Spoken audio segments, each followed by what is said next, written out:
ગુજરાત રાજ્યમાં પ્રાથમિક શાળાના વિદ્યાર્થીઓને લઈને મોટા સમાચાર સામે આવ્યા છે.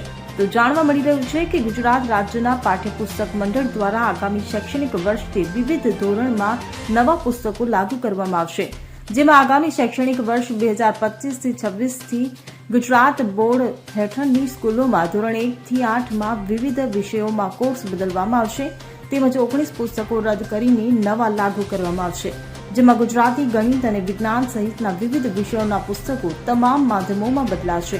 જ્યારે ધોરણ 12માં અર્થશાસ્ત્ર વિષયમાં પણ એક નવું પ્રકરણ ઉમેરાતા આ વિષયનું પુસ્તક પણ બદલીને નવો અભ્યાસક્રમ વિદ્યાર્થીઓને ભણાવાશે, તેમજ લાખોની સંખ્યામાં પુસ્તકો નવા પ્રિન્ટ કરીને સ્કૂલોમાં મોકલાશે તેવી વિગતો સામે આવી છે. Bureau report CN24 news. હવે જુઓ દેશ દુનિયાની તમામ ખબરો તમારી આંગળીના ટેરવે. ઉઠાવો મોબાઈલ અને Google Play Store પરથી ડાઉનલોડ કરો અમારી CN24 ન્યૂઝ મોબાઈલ એપ.